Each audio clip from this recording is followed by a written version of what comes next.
नमस्कार दोस्तों, कैसे हो आप? दोस्तों आज की इस वीडियो में स्वागत करता हूं मैं आपका। और इस वीडियो में आप आए हो में मैं चाहता हूं कि आपको इंटरनेट की जानकारी नहीं, सिर्फ बातें नहीं, सही जानकारी, नॉलेज मिले और आपको लगे कि हाँ भाई, हमें कुछ फायदा हुआ, है ना? तो इस वीडियो में हम बात करेंगे प्रॉपर्टी अगेंस्ट होम लोन के बारे में। कुछ प्रॉपर्टी गिरवी रखकर जब हम लोन लेते हैं, चाहे घर हो, दुकान हो, कोई खाली प्लॉट हो, उसके बारे में, और वो कैसे लिया जाता है, हमारे लिए सही रहेगा, गलत रहेगा, कौन कौन से डॉक्यूमेंट्स हमें चाहिए, हमें लेना चाहिए, नहीं लेना चाहिए, इसके फायदे, नुकसान, इसके बारे में टोटल बात करेंगे आज की इस वीडियो में। तो दोस्तों सबसे पहले मैं बात करता हूँ, हमें ये लोन कब लेना चाहिए। देखिए, कभी ऐसा कुछ हो जाता है हमारे साथ कि हमें पैसों की बहुत जरूरत होती है और कहीं से भी कोई व्यवस्था नहीं हो पाती है, तो ऐसे हालत में ये फैसले लिए जाते हैं। लेकिन आमतौर पर ये फैसले तभी लिए जाते हैं जब व्यवस्था नहीं हो पाती है, वरना अगर जहां तक हो कोई व्यवस्था हो जाती है तो ये चीजें लोग नहीं करते। और लोन को और होम लोन को खास करके गिरवी रखकर लोन लेने को समाज में लोग मतलब एक अलग चीज से देखते हैं कि यार इनका तो लोन चल रहा है। हालांकि दोस्तों, मेरी नजर में अब आप इसको सही समझोगे तो ये बहुत ही अच्छी चीज है। सही समझदारी से सोच समझ कर लिया हुआ लोन आपकी जिंदगी बना सकता है। कैसे, इस वीडियो में हम जानेंगे। तो दोस्तों, इस लोन को लेने के लिए हमारे पास एक प्रॉपर्टी होनी चाहिए और उसकी रजिस्ट्री वगैरह होनी चाहिए। दोस्तों, जमीन का जो घर का पट्टा है तो हमें लोन बैंक भी दे देता है, थोड़े डॉक्यूमेंट्स ज्यादा लगते हैं। और पट्टा नहीं है, रजिस्ट्री है, तो हमें बाहर एनबीएफसी जो कंपनियां, प्राइवेट कंपनियां होती है, वो लोग लोन देते हैं। अब दोस्तों, हम एनबीएफसी के बारे में बात करेंगे आज, बैंकों के बारे में बात क्यों नहीं कर रहे, क्योंकि ज्यादातर लोगों के पास में बैंकों के डॉक्यूमेंट्स नहीं होते।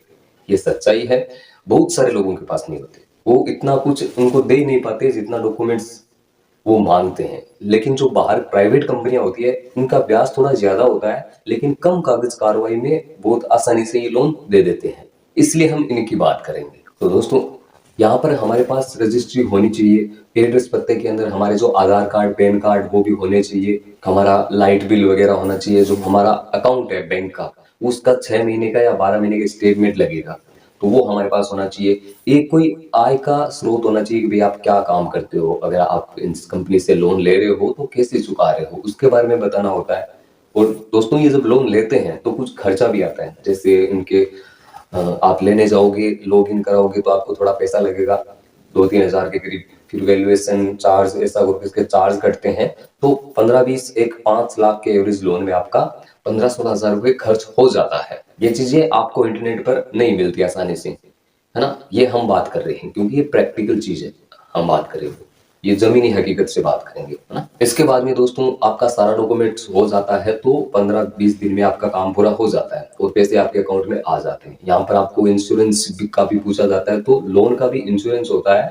तो अगर आपसे पूछे तो वो करवा लेना चाहिए, उसमें थोड़ा खर्च तो आता है लेकिन एक सिक्योर्ड हो जाता है, क्योंकि कल को अगर कुछ हो गया तो जो लोन है उनका भी इंश्योरेंस होता है, तो कंपनी पैसे भरेगी। बात करें इंटरेस्ट की, तो इनका इंटरेस्ट देखो दोस्तों, प्राइवेट कंपनियों का 15 से लेकर 22-23% तक चला जाता है।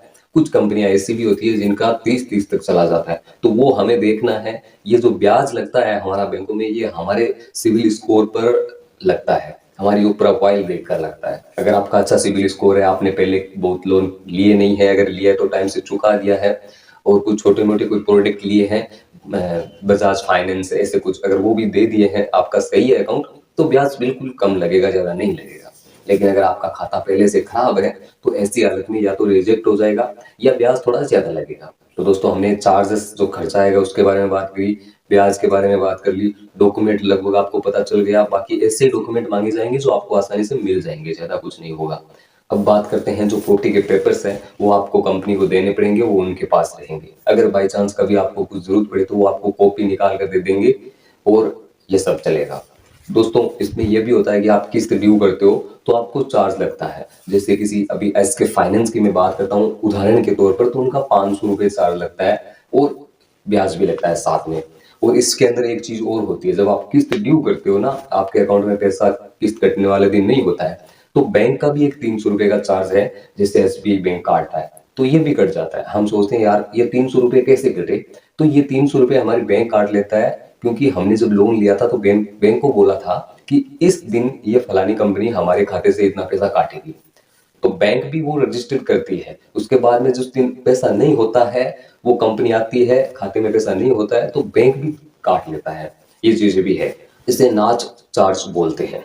तो दोस्तों कितना लोन हमें मिलता है इसके बारे में बात करते हैं। मान लीजिए जो आपकी प्रॉपर्टी है, अगर उसकी मार्केट में वैल्यू आ रही है तो उसके वो आधे रुपए देते हैं। तो यहाँ पर ये क्या करते हैं, 50 से 60% का अमाउंट ही देते हैं। अगर वैल्यूएशन 20 लाख रुपए की अगर कोई जगह की आ गई है तो ये आपको 8-9 लाख रुपए दे देंगे या 10 लाख रुपए के करीब दे देंगे।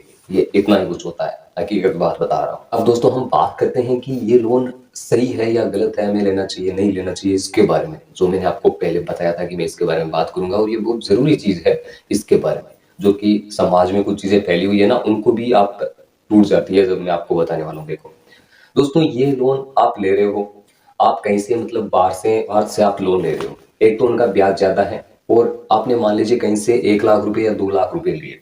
अब दोस्तों आप उनका ब्याज आएगा तो उस दिन आप ब्याज तो दे पाओगे आराम से, लेकिन जो पैसा है वो आपके पास नहीं बनेगा। सच बता रहा हूँ, ज्यादातर लोगों के साथ ये होता है कि ब्याज का पैसा तो 5-10 हजार रुपए 20 हजार रुपए बन जाता है, लेकिन एक साथ में आप 2 लाख रुपए कैसे दोगे उनको? तो आप कहीं तीसरे से जाओगे लेके वापस उससे दोगे। तो ये ऐसे चलता है। लेकिन अगर आपने इस तरह के लोन से आप लेते हो तो आप उनको क्या है कि छोटी छोटी किस्तों में देते हो। किस्तों में जब आप पेमेंट देते हो आपको पता नहीं चलता, आपका काम आसानी से होता है और एक दिन जाके चूक भी जाता है। और हमारे आसपास में अगर आपने 10 जनों से पैसे ले लिए, 50 हजार, किसी से लाख, किसी से 2 लाख रुपए, तो ये चारों तरफ है ना आपका माहौल खराब हो जाता है। नहीं तो अगर आप किसी कंपनी से जाके आपने ले लिया 5 लाख रुपए का, और आपके समाज में आपके आसपास में कोई भी आपसे पैसे नहीं मांग सकता, आपका एकदम अकाउंट क्लियर है सबका, तो एक अच्छी चीज होती है वो। अब दोस्तों इसमें ये फायदे हैं, एक साथ आपको बड़ा अमाउंट मिल जाता है प्रॉपर्टी लोन में, जो आप कोई बिजनेस में अपने धंधे में लगा सकते हो ताकि आसानी से किस्तें भर सकते हो, और भी कोई जरूरी काम में लगा सकते हो। ध्यान रखने वाली बात दोस्तों इसमें यह है कि अगर आपने वहां से प्रॉपर्टी लोन लिया है, आपकी ईएमआई आती है हर महीने, और आपने जो पैसा है वो गलत जगह या ऐसे ही उड़ा दिया है बिना सोचे समझे, तो अब इसमें आपका रिस्क बढ़ जाता है। क्योंकि 90 दिन तक आपको, अब आप डिफॉल्ट कर देते हो, किस्तें नहीं भरते हो, तो आपको परेशान किया जाता, कॉल आने लगती है, कॉल से परेशान किया जाता है, उसके बाद में आपको लीगल नोटिस वगैरह की जो है आने लगते हैं। और दोस्तों आपको ये भी पता होना चाहिए, जो आपकी डॉक्यूमेंट्स है, आपके रजिस्ट्री वगैरह है, ये कंपनी के पास है। पेमेंट रुकेगा और टाइम ज्यादा हो जाएगा तो उसके बाद में उनको अधिकार रहता है कि वो आपकी प्रॉपर्टी को बेचकर पैसा करे। तो इसके अंदर ये भी एक सोचने वाली बात है, लेकिन इन सब में बहुत टाइम लगता है। इनमें ये एक अलग प्रोसेस है।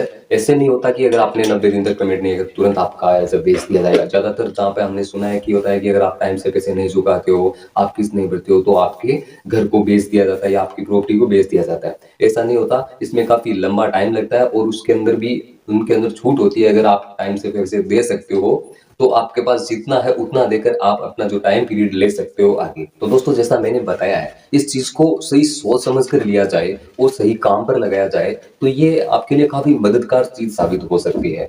क्योंकि दोस्तों जो घर होता है वो पड़ा रहता है, उसके अंदर हम रहते हैं, और वो और क्या काम आ सकता है, लेकिन वो आपको एक अच्छा पेमेंट दिलवा सकता है, बड़ा अमाउंट दिला सकते हो, जिसे आप अपने घर में अच्छे काम के लिए यूज ले सकते हो, और घर भी आपका रहता है, पैसा भी आपका मिलता है, और आप अपनी जिंदगी को सही कर सकते हो। तो ये इसके कुछ बेनिफिट्स है, लेकिन इनके नुकसान भी है जो मैंने आपको बता दिए है कि कुछ चीजें, जैसे कि हमेशा हमारी ये जो कैपेसिटी होनी चाहिए जो किस्त है उनको भरने की, ध्यान रखना होता है कि कहीं कैसे भी करके डिफॉल्ट नहीं होना है। तो दोस्तों ये जो वीडियो है मेंबर्स के लिए मैंने बताया है, ये वीडियो यूट्यूब पर ऐसे नहीं बनाता। यूट्यूब पर जो इंफॉर्मेशन होती है वो सीधे सोशल मीडिया से, इंटरनेट से, या बैंकिंग जो पोर्टल होते हैं वहां से ली गई सीधे आपको दे दी जाती है। यहाँ पर मैंने जो बताई है वो आपको सच्चाई बताई है इसके बारे में। तो दोस्तों इस वीडियो में बस इतना ही, बाकी और भी आपके लिए वीडियो आती रहेगी। धन्यवाद।